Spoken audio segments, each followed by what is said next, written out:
get something off first before we kind of get into last week and this coming week. Obviously, it's a huge week, but just want to say my condolences to Christina Navarro, her family. She was the AD at Platteville, and she passed away this weekend, or I don't know exactly when, but she was really, really big in us being able to go to Platteville and being able to take care of everything for us to do what we did this fall camp. And so my condolences go out to her family, and don't know a whole lot about it, but she's obviously a Madison native and a UW grad. I think got her PhD here. So really, really, really tough time for them there.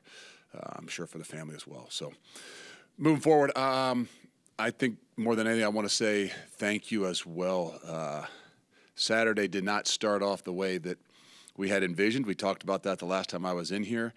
And to be honest with you, had we not been the environment that we had on Saturday night, had we not had that student section, the fans, I'm not sure we pull through and play the way we did after that first quarter, to be honest with you. And I know there's some things that happen and some sparks, and that's what you got to have. But when you're kind of backs against the wall, you need every little bit of things that you can get. And that environment, that atmosphere was really, really, really special. So sometimes you complain about playing late at night because you sit around all day and you're like, oh, man, we waste the entire day.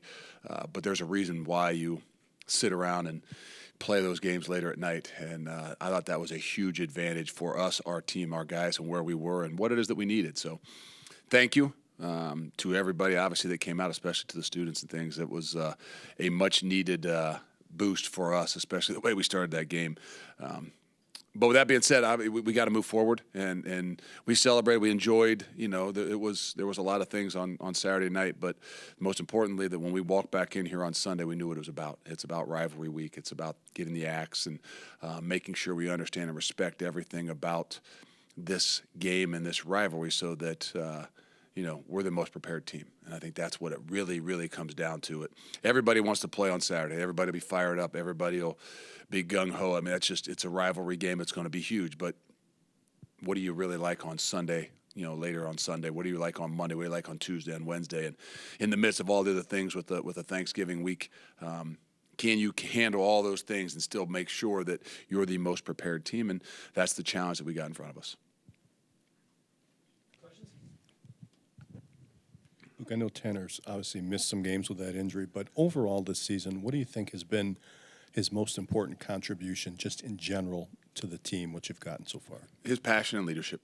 And I mean, I could say a lot of things about him, but, his ability to, not be a renter, right? I mean, a lot of guys would probably question a guy that walks in the door here that's got 1 year, and how do they handle all the situations, right? If everything goes well and everything goes perfect, it's not that difficult. But, when things don't go exactly as anyone planned, you really kind of test the culture of your program, really test the drive and the things like that.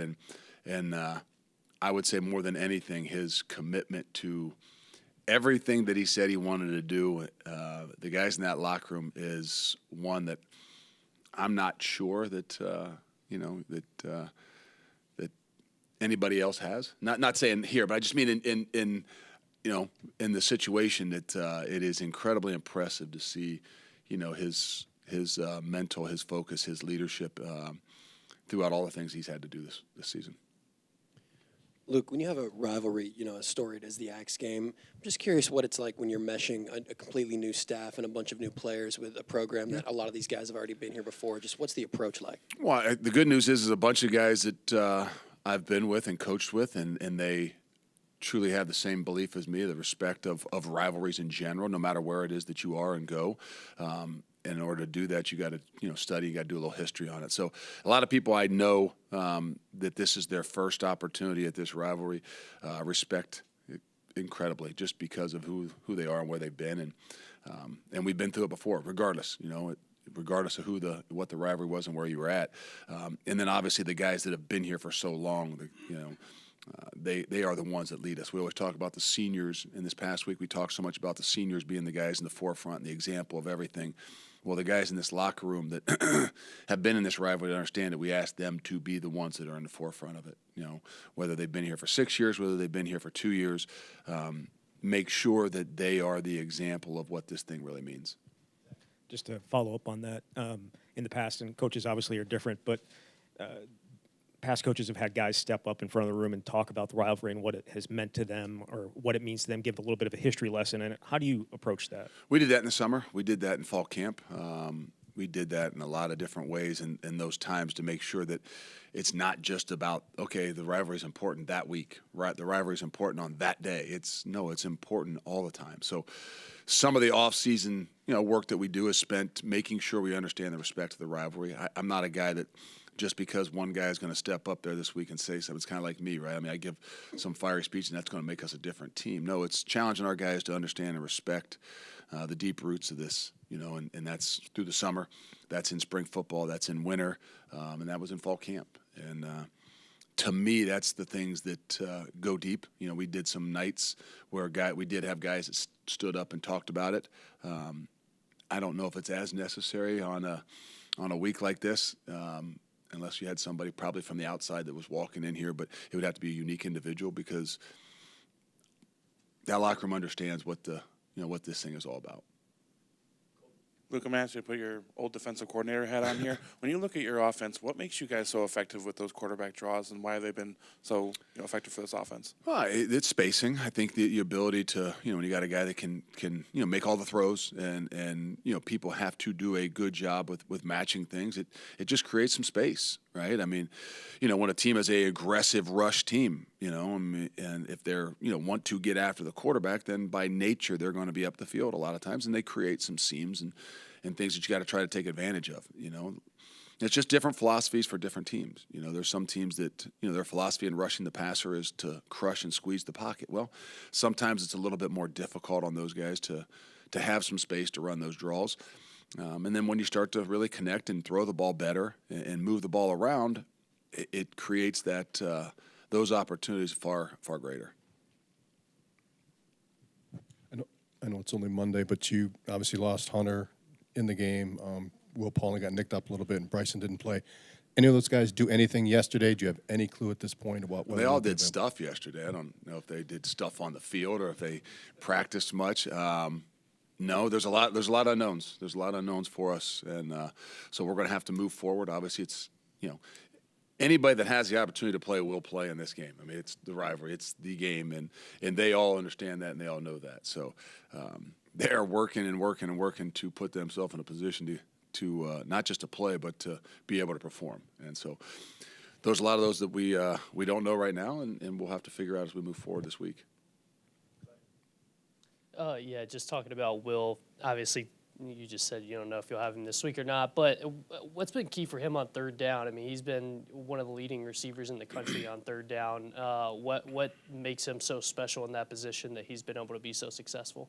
Well, I think it's a savviness, it's a quickness, it's a strength that that he brings, and he's still a young football player, right? I mean, this is really a sophomore year, and I think we've seen a lot of the growth from him throughout the entire season. And he got a lot of catches. There's been some space created, but obviously he has to do that in a lot of ways himself too. And I've really been impressed with his growth. I mean, I think earlier maybe in the year he had some catches and things like that. I think if you asked him, he'd say he probably had too many drops, and you've seen that growth throughout the entire season.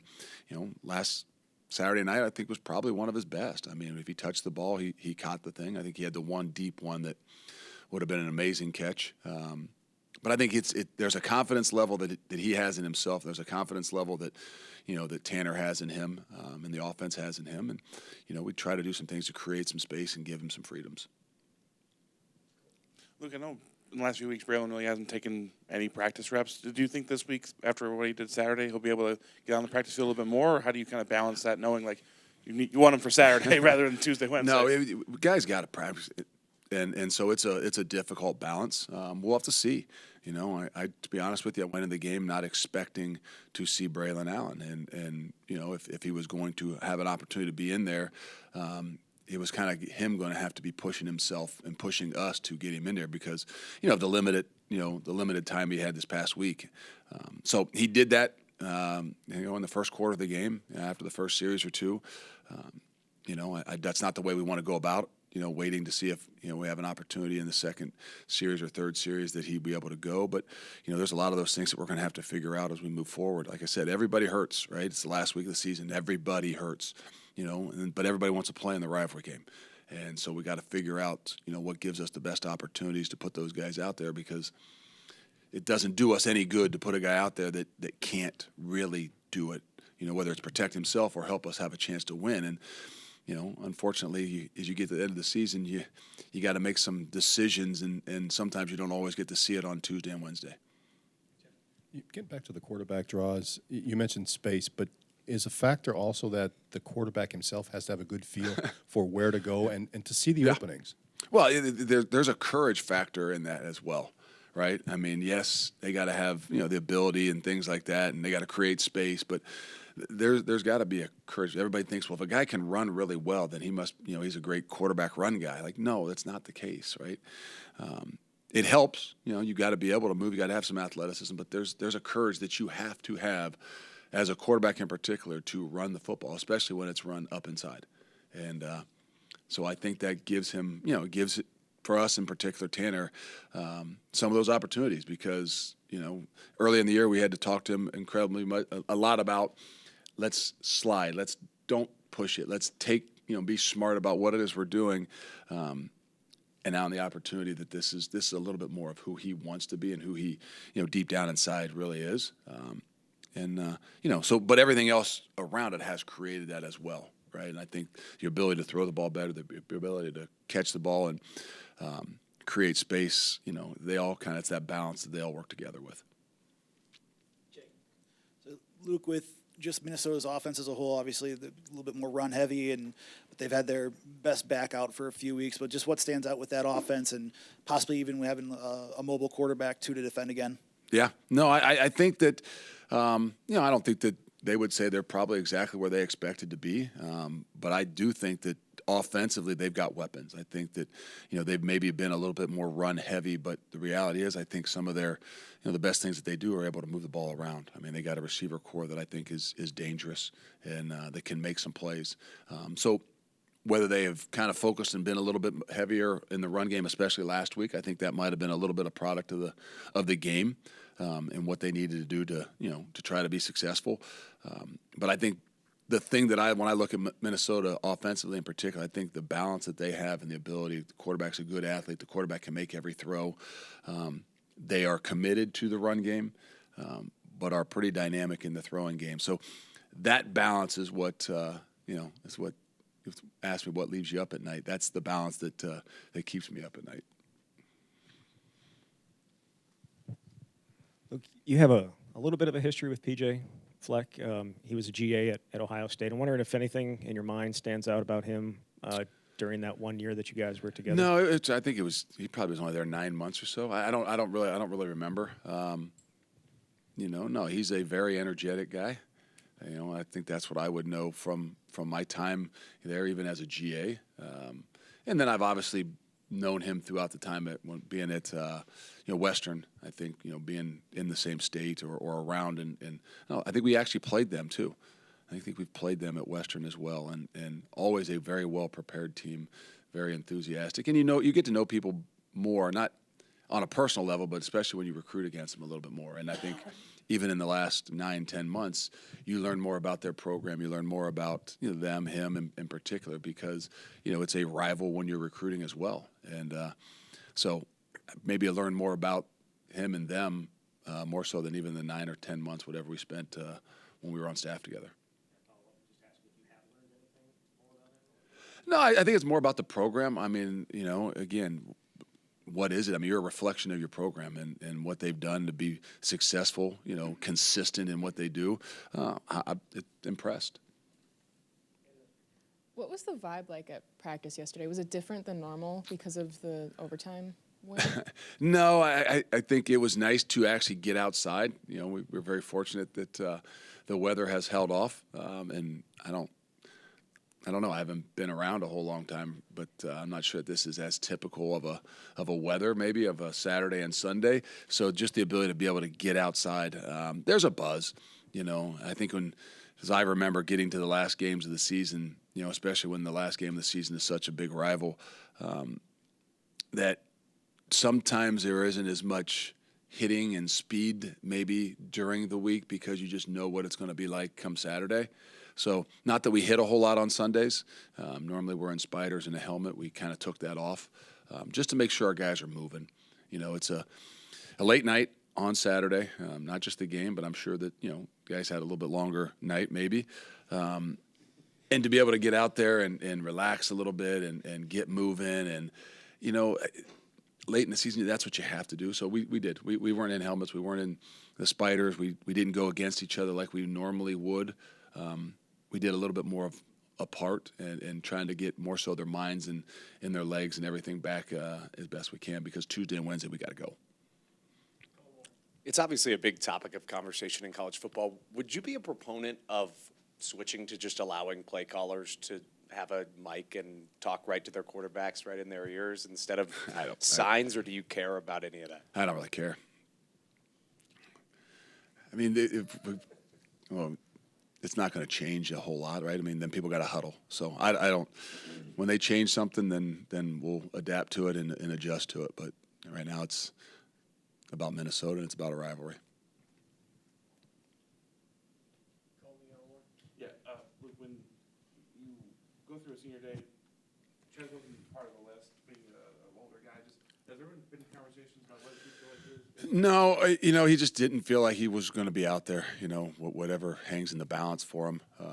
There's a lot of guys that are like that, right? I mean, I've had some conversations with some guys this last week or so, and not trying to put the cart before the horse. Just kind of said, hey, let's make sure you don't make any decisions before this thing's all said and done, and don't make emotional decisions. But he was originally on the list for a while there. And so there's a lot of those kind of guys that, we'll have to make this world today. I think we still got a couple more years left of, not knowing how old or what guys have left in the tank based on, how many years of experience. I just saw Minnesota's got a 7th-year guy, and then I just saw the Utah quarterback is saying he's coming back for a 7th year. Like, is this still college football? I don't know. I mean, I'm not sure it was meant to be, 6 years, 7 years, but there's a lot of those things I think that are still hanging. The guys got to make some big decisions on.